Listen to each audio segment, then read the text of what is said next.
So here are the first 5 terms of arithmetic sequence. So that means it's a sequence where it's adding each time. So we can see that each time the sequence is going up by 5.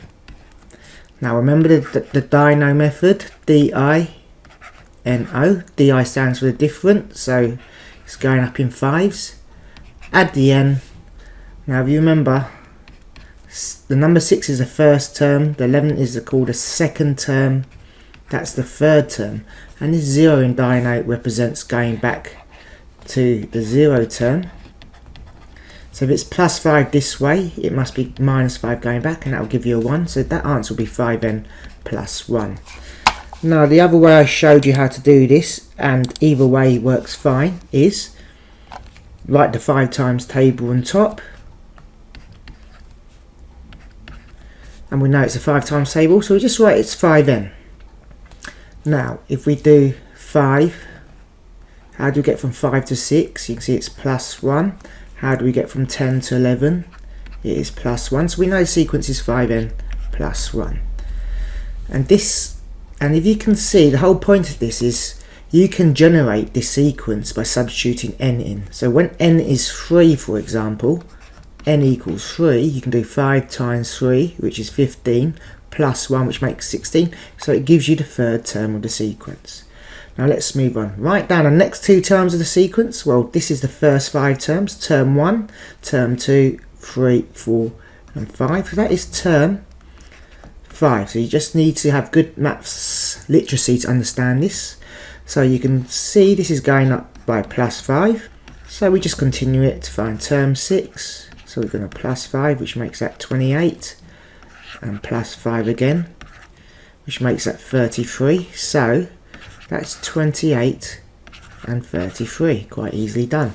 Explain how you found your answer. Well, the correct rule is add 5. And then we added 5 to each term. So we just write that down. Added 5 to find the next term. So that's a communication mark.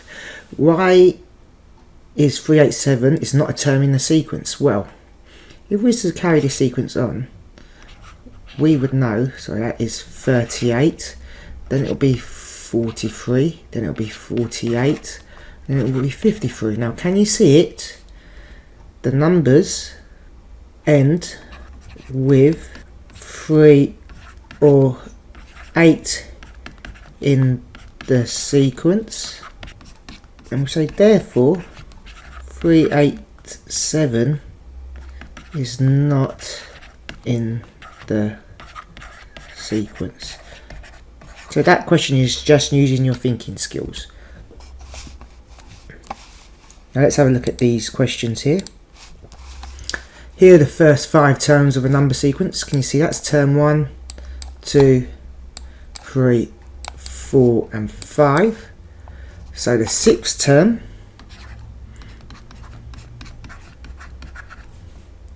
you can see it's adding 4 each time. So the 6th term we've got to add 4. So that's going to give us 23. The 7th term is going to be 27. So that's got to be 31. So that answer is 31. Quite easily done. Write down an expression in terms n for the nth term of the sequence. Well, we know the difference is 4n. Now, if we going up 4 here, then we can minus 4. So that would give us minus 1. That's the 0 term. 4n minus 1. Or like some of you in the class, I showed you this method. Some people find this easier. Write the 4 times table on top. So you know it's a 4 times table, so we just call it 4n for the nth term because it's going up in 4s. And then you see each time it's going up in 4s, how do you get from 4 to 3? You minus 1, 8 to 7 you minus 1, 12 to 11 minus 1. So the sequence is called 4n minus 1. And if you can see, when n equals 5, that means term 5.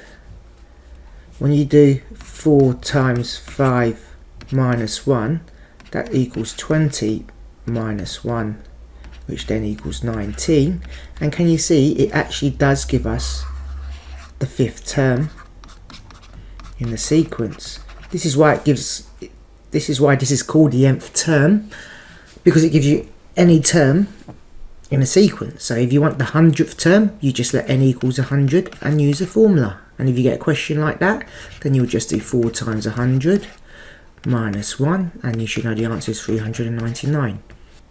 Let's look at this exam question here. Write down a 12th term. Well, you know this is the 5th term. It's the 5th number. So you could carry on adding 7, because you can see this is going up in 7s.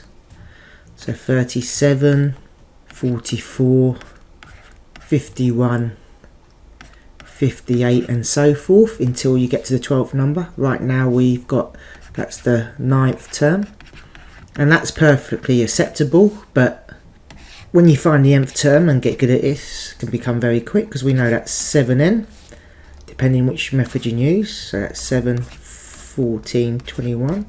How do you get from 7 to 2, 14 to 9? And that, you can see that's minus 5. So we can, if we're asking for the 12th term, we let n equals 12.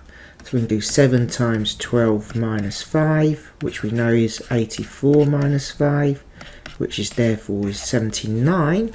So we can say 79 is the 12th term. And if you can see, we kept on adding on 7.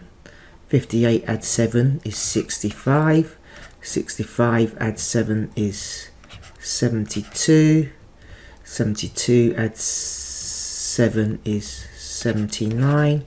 And you can see that's the 10th term, 11th and 12th term. And we get the same answer. And, well, as we find the nth term here, we've got less working out to do, and we can just say it's 7n minus 5. And you can see the Dino method works as well, because if we were to go back minus 7, you would get a minus 5, which still gives us 7n minus 5. And that would be worth 2 marks here. And it's really easy once you know what you're doing. So here we go. Read the question yourselves. Find the expression in terms of n for the nth term of this sequence. So the nth term means find the formula. Remember, what can we do? First, find what it's going up in. Add 6. So I'm using the Dino method.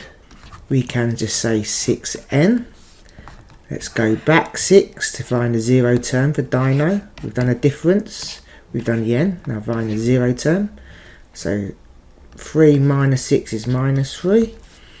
So we get 6n minus 3. Or, if you like the other method I showed you, write this, we know it's going up in 6s, so let's write the 6 times table at the top. 6, 12, 18. That's enough there. How do we get from 18 to 15? 12 to 9 and 6 to 3, well, it's just minus 3. So again, we just write, it's a 6 times table, so we write 6n and minus 3 to get to the term. Is 150 in the sequence? Explain your answer. Well, the easy way we do this is to carry on counting up in 6s, so the next term will be 33, 39, 45, 51, 57, 63, 69. Can you see the pattern? All terms end with the number 3, 9, 5, 1 or 7. And I'm going to carry this on. So 150 is not in a sequence. Write down the next 2 terms, or you should be very good at this. Just pause the video, give it a go, and let's see if we can do this. Let's see if you got it right. Now I'm just going to jump, because I know it is plus 5. So the next term is 28. Next term after that is 33. Well done, you've just answered the exam question on sequences now, if you've got that correct. Explain how you found your answer. Well, you added 5 each time. And explain why 387 is not in the sequence. Well, you can see this sequence ends with 3 and 8 each time. And write a sentence explaining this, and you'll get your C1 mark, which is a communication mark, and you can do that. Fantastic work. And we are at the end. I hope that helps you a lot.